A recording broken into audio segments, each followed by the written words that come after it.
Друзья, студия Курск Car-Tuning приветствует вас. И сегодня у нас на работе находится вот такой интересный автомобиль, известный всем, Lada Priora, со всеми своими известными всем болячками. Собственно говоря, пробег машины составил 173 тысячи по панели приборов. Но мы прекрасно понимаем, что пробег элементарно мотается, отследить его практически невозможно. Ну, собственно говоря, сейчас мы подключим сканер. Я уже разобрал нужные мне части двигателя. Я потом расскажу, для чего это сделано и какие вообще признаки всего этого. Сейчас мы подключим сканер, проведем диагностику, которую я уже сделал. Но я просто хочу показать сейчас на камеру, что с этим автомобилем. Ну и, собственно говоря, расскажу решение проблем, что мы будем делать в этой ситуации. Ну вот, собственно говоря, пробег на панели приборов мы видим 166 тысяч. По состоянию руля можно сделать вывод, что пробег здесь гораздо больший.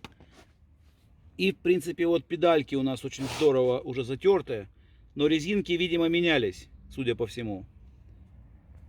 Вот ручки все протертые, затертые мы видим. То есть, соответственно, часы. Тут уже устала эта машина конкретно, все уже вытерто. Но, на мой личный взгляд, быстрый. Ну тут пробега 1200 по состоянию этой машины. Но, собственно говоря, нас не это волнует. Нас волнует сейчас ситуация, собственно говоря, с блоком управления. Итак, мы нажимаем автоопределение. Ждем, пока сканер у нас определит тип блока управления.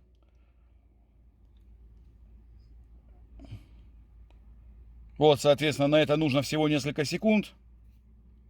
Вот, тип блока управления у нас определился. Это Bosch Mi 1797. Этот блок управления ставится на автомобиле Priora с электронными дросселями. Ну, собственно говоря, мы сейчас посмотрим ошибки. Вот мы видим ошибки. Пропуски по 4 цилиндрам. И неисправность датчика первого и датчика второго лямбда-зонда. Собственно говоря, что мы сейчас будем с этим автомобилем с вами делать? Сейчас я вам расскажу. В данный момент времени у нас были сняты катушки зажигания и были сняты свечи. Итак, друзья, вот мы смотрим на данный двигатель. Мы видим заводской герметик. То есть мотор этот не делался, соответственно, ремень не рвался и клапаны не загибались. Но мы видим по 4 цилиндру, что герметик уже потек. То есть, когда я снимал свечу 4 цилиндра, сейчас мы посмотрим на нее, она полностью в масле. Кроме всего прочего, здесь использованы бюджетные свечи. Вот они.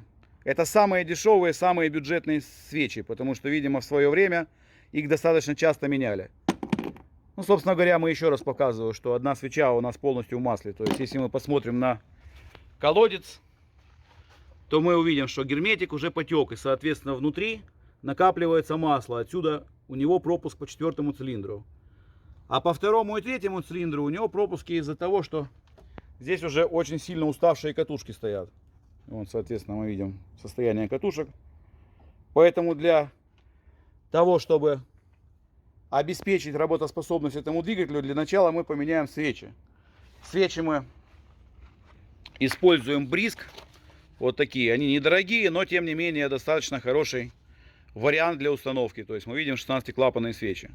Вообще в идеале, конечно, свечи ставить не эти, а опять же Бриск фирма, но они идут в индивидуальных упаковках. То есть упаковка идет из картона, и внутри каждая свеча в картоновой упаковке. Вот это было бы идеалом. Но в принципе эти свечи у нас тоже потянут, будут работать вполне прилично. Что следующее мы видим? Клиент жалуется на неровный холостой ход. Вот, собственно говоря, электронный дроссель.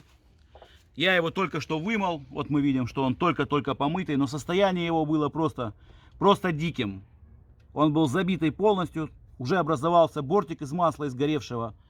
Потому что, собственно говоря, мы видим выход, вот он, сапуна, полностью весь в масле. Соответственно, вот это все масло, оно идет куда? Оно идет в дроссель. А с учетом того, что дроссель электронный, он должен становиться в логический ноль Куда он не становился, из-за этого холостой ход у нас плавает. Вот, собственно говоря, мы сейчас его вымыли. После этого мы настроим дроссель. Ну и дальше, собственно, что мы сейчас видели? О том, что у него неисправность обоих лямбда-зондов. То есть первый лямбда-зонд у нас, вон он висит отключенный, вон он виден. Второй лямбда-зонд у нас тоже отключенный.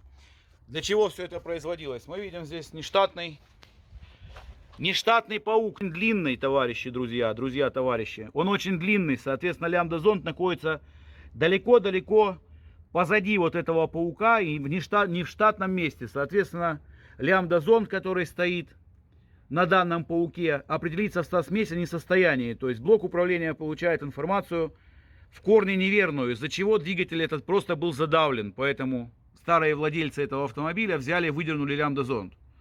Для того, чтобы состав смеси регулировался на основании сигналов с других датчиков. Собственно говоря, что мы сейчас сделаем? Мы заменим, я еще раз повторяю, свечи. В идеале бы, конечно, заменить катушки. Катушки, которые должны сюда ставиться, это не вот эта вот порнография, которая здесь стоит. А ставятся сюда катушки фирмы Bosch оригинальные. И после этого проблем с этим автомобилем не будет.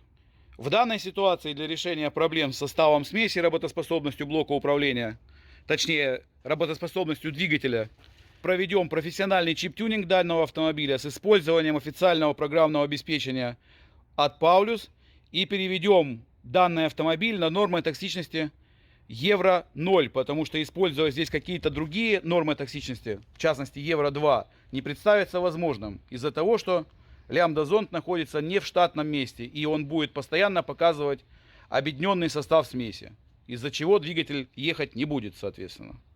Сейчас мы снимем блок управления, прошьем его, процесс я уже показывать не буду. Основа этого видео была именно в диагностике данного автомобиля. То есть я вам показал, какие бывают варианты вообще, в принципе, интересные с автомобилями, которые люди покупают с рук. Но это не вопрос как бы к хозяину, а вопрос к тем, кто делал этот автомобиль. То есть все сделано чисто, скорее всего, на продажу. Вот, поэтому сейчас мы устраним данные неисправности и отдадим уже полностью исправный автомобиль с рекомендацией заменить катушки зажигания на оригинальные вот владельцу данного автомобиля. На этом наш обзор заканчивается. Car-Tuning приглашает вас на профессиональную диагностику и чип-тюнинг ваших автомобилей. Мы находимся в городе Курске. Некоторые блоки управления можно выслать на адрес почтой и получить их уже прошитыми. В частности, блок управления данного автомобиля Приора мы можем элементарно прошить по удаленке. То есть получить его на почте или в транспортной компании, прошить и вам таким же образом его отправить. До новых встреч, друзья!